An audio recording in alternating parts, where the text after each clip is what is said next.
I believe that the civilization India has evolved is not to be beaten in the world. I believe, Gandhi ji कह रहे हैं I believe, मुझे विश्वास है, मेरा मानना है दैट कि the civilisation India has evolved, जिस सिविलाइजेशन को, जिस सभ्यता को इंडिया हैज़ इवॉल्व्ड, भारत ने विकसित किया है। इवॉल्व मीन्स विकसित करना। I believe that the civilisation India has evolved, मेरा मानना है, मेरा विश्वास है कि जिस सभ्यता का विकास भारत ने किया है is not to be beaten in the world, उसे संसार में पराजित नहीं किया जा सकता है। जिस सभ्यता का विकास भारत ने किया है उस सभ्यता को संसार में पराजित नहीं किया जा सकता है, ऐसा मेरा मानना है। यह बात कह रहे हैं Gandhi ji. Nothing can equal the seeds sown by our ancestors. Nothing can equal, equal मतलब होता है बराबरी करना।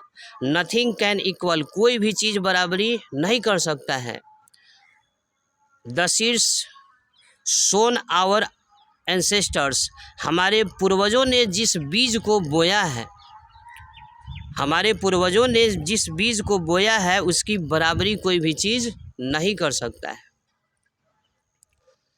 रोम वेंट, रोम चले गए, यानी रोम का नाश हो गया, अर्थात रोम की सभ्यता का नाश हो गया।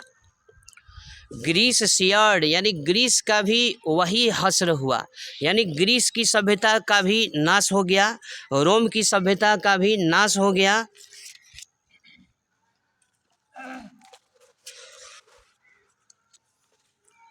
The Greece shared the same fate, यानी ग्रीस की सभ्यता भी चली गई, ग्रीस की सभ्यता का भी नाश हो गया।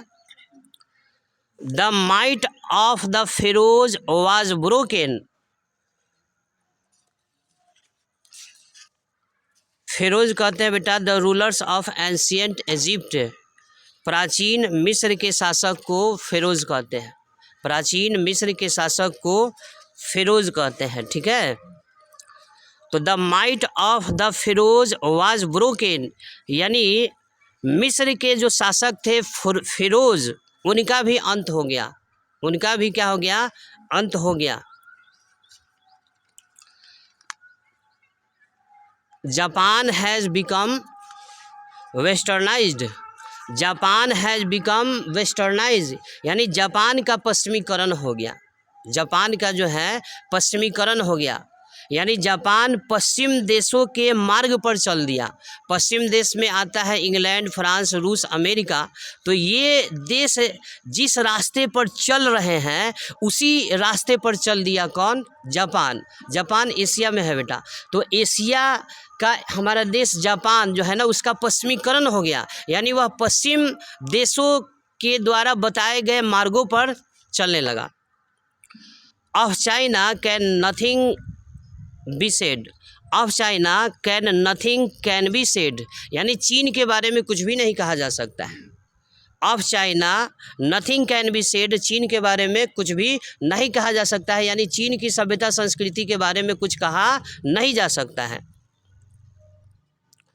But India is still somehow or other sound at the foundation, but India, लेकिन भारत, इज स्टिल, लेकिन भारत अभी भी समहाउ और अदर, यानी किसी न किसी तरह से भारत जो है ना साउंड एट द फाउंडेशन, यानी अपने स्थिति पर, अपने जगह पर भारत आज भी वहीं पर खड़ा है। मतलब आज से 500 वर्ष पहले जहाँ पर भारत था आज भी हमारा देश हिंदुस्तान उसी जगह पर है, अर्थात हमारे सभ्यता संस्कृति में कोई परिवर्तन नहीं आया है। The people of Europe learned their lessons from the writings of men of Greece or Rome. The people of Europe, Europe के लोग learn their lessons, अपना लेसन सीखते हैं, अपना सबक सीखते हैं from the writings of the men of Greece और Rome, यानी ग्रीस और रोम के लोगों ने जो राइटिंग लिखा, जो लेख लिखा, उसको पढ़ करके पूरे यूरोप के लोग लेसन को सीखते हैं, सबक को सीखते हैं।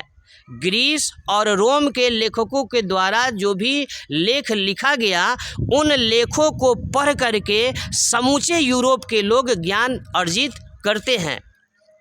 Which exist no longer in their former glory, जो आज के समय में एग्जिस्ट नहीं है, जो आज के समय में यह अपने अस्तित्व में नहीं है। अब बात को समझिए, देखिए क्या कहा जा रहा है कि ग्रीस और रोम के लेखकों ने जो लेख लिखा, उसके द्वारा लिखे गए लेख को पूरा यूरोप पढ़ता है, और जिस सभ्यता संस्कृति के बारे में यूरोप के ग्रीस और रोम के लेखकों ने लिखा, समूचा यूरोप उसके द्वारा लिखे गए लेख को पढ़ता है, और यह स्वयं अस्तित्व में नहीं है। यह स्वयं, यह खुद ही, यानी ग्रीस और रोम आज यह अपने अस्तित्व को खो चुका है। In trying to learn from them, the Europeans imagine that they will avoid the mistakes of Greece and Rome. In trying to learn from them, यानी उनसे सीखने की कोशिश में, यानी ग्रीस और रोम के लेखकों ने जो कुछ भी लिखा, उनसे सीखने की कोशिश में द यूरोपियंस इमेजिन, यानी पूरे यूरोप के लोग ये कल्पना करते हैं, इस बात को मानते हैं दैट कि they will avoid the mistakes, कि वे उस मिस्टेक से बचेंगे, वे उन गलतियों से अलग रहेंगे ऑफ ग्रीस एंड रोम, यानी ग्रीस और रोम के लोगों ने जिन गलतियों को किया, वे उस गलती को दोबारा नहीं करेंगे। Such is their pitiable condition, ऐसी है उनकी दयनीय स्थिति। पिटिएबल मतलब हुआ दयनीय, कंडीशन मतलब हुआ परिस्थिति, यानी उनकी स्थिति इतनी दयनीय है, उनकी स्थिति इतनी दयनीय है। आगे बेटा paragraph number 2।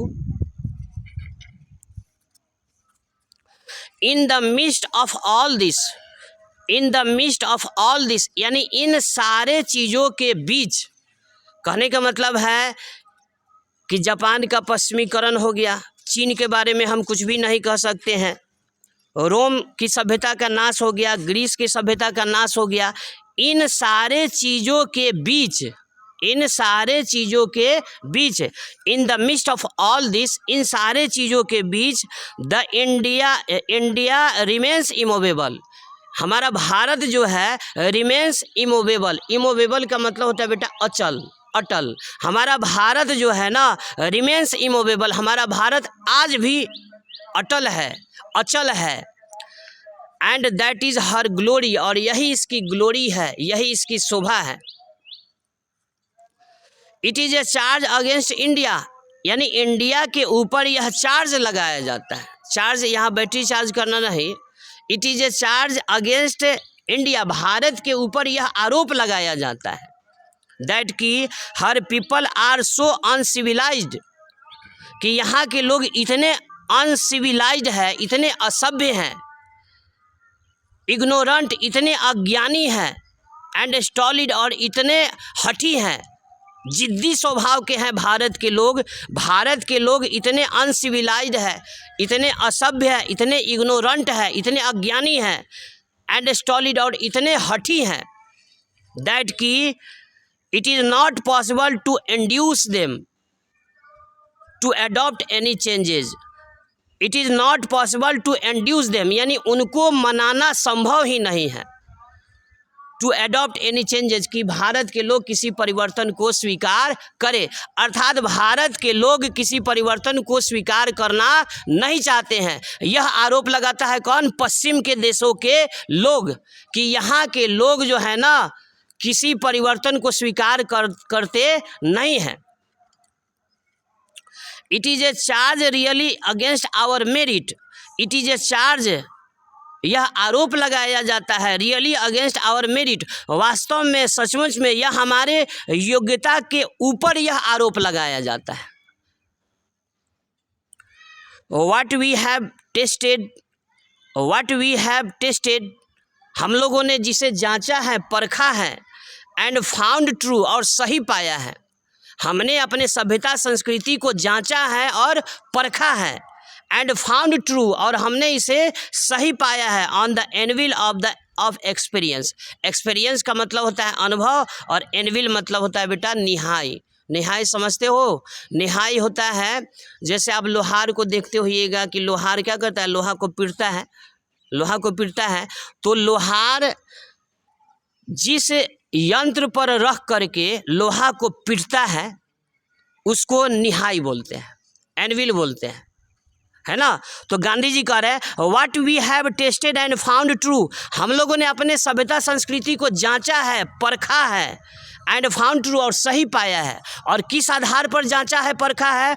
On the anvil of experience, अनुभव के निहाई पर हमने अपने सभ्यता संस्कृति को जांचा है, परखा है और हमने इसको सही पाया है। तो अब आप बताइए, जिस चीज़ को हमने सही पाया है उसको हम कैसे परिवर्तित कर सकते हैं, उसमें हम परिवर्तन कैसे ला सकते हैं? We dare not change, dare का मतलब होता है बेटा साहस करना, हिम्मत करना। वी डेयर नॉट चेंज यानी परिवर्तन करने का साहस हमारे पास नहीं है, हम परिवर्तन नहीं करना चाहते हैं क्योंकि हमने अपने सभ्यता संस्कृति को जांचा है, परखा है और सही पाया है, इसलिए हम इसमें परिवर्तन लाना नहीं चाहते हैं।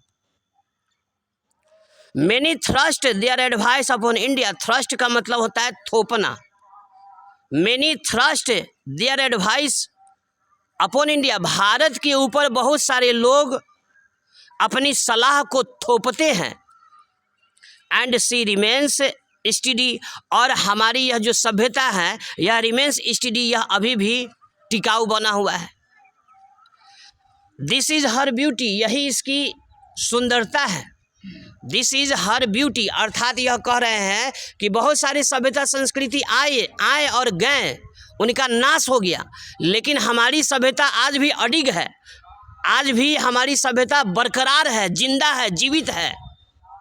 और दिस इज हर ब्यूटी, और यही हमारी सभ्यता संस्कृति की सुंदरता है। It is sheet anchor of our hope, sheet anchor मतलब होता है मुख्य आधार, सीट एंकर मुख्य आधार। It is the sheet anchor of our hope, यह हमारी उम्मीदों का मुख्य आधार है।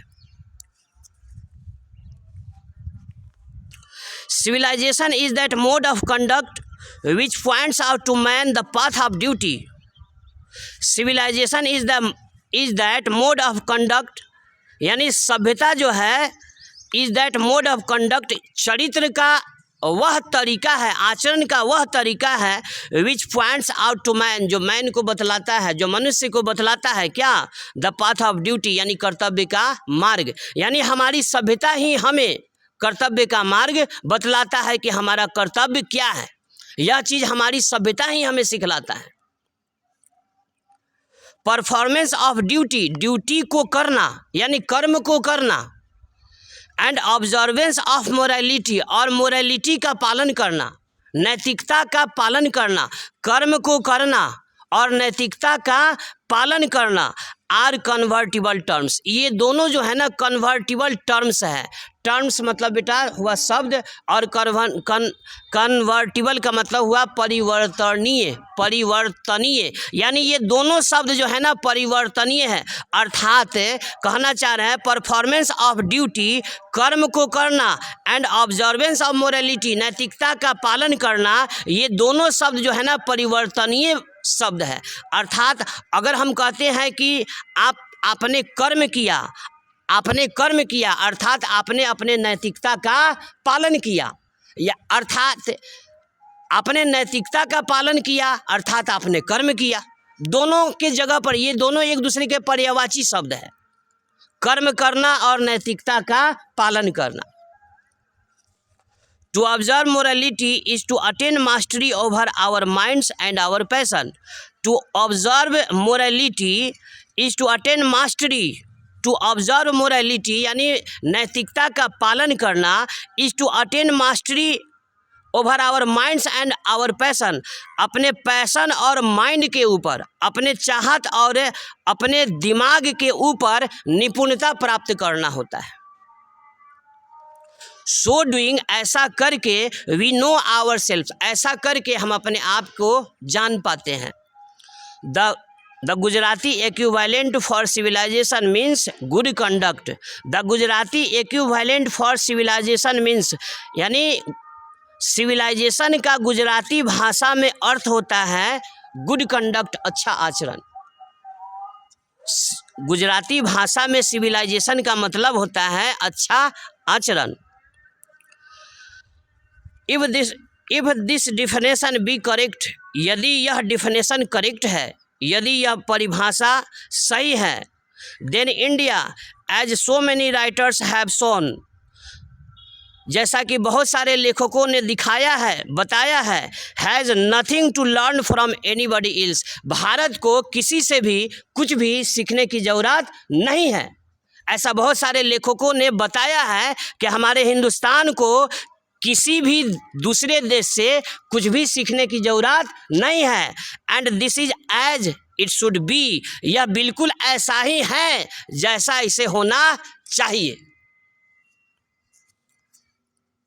We notice that the mind is a restless bird. We notice that, हम देखते हैं कि mind is a restless bird, यानी माइंड जो होता है ना वह रेस्टलेस बर्ड के समान होता है, बेचैन पक्षी की तरह हमारा मन होता है। यानी आप अपने मन को जहाँ तक बढ़ाते जाएंगे आपका मन आगे बढ़ता जाएगा, बढ़ता जाएगा, बढ़ता जाएगा। पैदल जा रहे हैं, पैदल जाते जाते आप पापा से बोले साइकिल खरीदिए, साइकिल खरीदिए, अब 2-4 महीना के बाद कहेंगे कि स्कूटी खरीद दीजिए, मोटरसाइकिल खरीद दीजिए, कार खरीद दीजिए, तो करोड़ों वाला कार खरीद दीजिए। नहीं, आप अपने बेटा चाहत को जहाँ तक लेकर जाएंगे हमारा मन वहाँ तक जाएगा। तो वही कह रहे हैं कि we notice that mind is a restless bird, मन जो है ना रेस्टलेस बर्ड के समान होता है, बेचैन पक्षी की तरह होता है। The more it gets the more it wants, जितना ही यह पाता है उतना ही यह पाना चाहता है।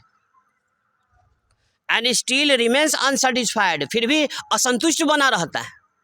जितना पूरा करिए, जितना अपना मन को इच्छा को पूरा करते जाइए फिर भी वह असंतुष्ट बना रहता है।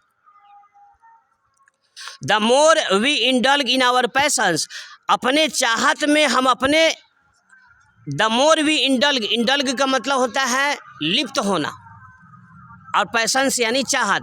The more we indulge in our passion, अपने चाहत को पूरा करने में हम जितना ही अधिक लिप्त होते जाएंगे, the more unbridled they become, हम वह उतना ही अनियंत्रित होता जाएगा। आवर एंसेस्टर्स देयरफॉर, इसलिए हमारे पूर्वजों ने set a limit to our indulgences, इसलिए हमारे पूर्वजों ने चाहत का एक सीमा का निर्धारण किया, एक लक्ष्मण रेखा खींच दिया कि यहाँ से तुमको अपना मन को बढ़ाना नहीं है। दे सॉ दैट, उन लोगों ने देखा कि, हमारे पूर्वजों ने देखा कि happiness was largely A mental condition, उन लोगों ने देखा कि happiness was largely A mental condition, यानी खुशियाँ जो होती है, खुशी का संबंध मेंटल कंडीशन से होता है, मानसिक स्थिति से होता है खुशी का संबंध।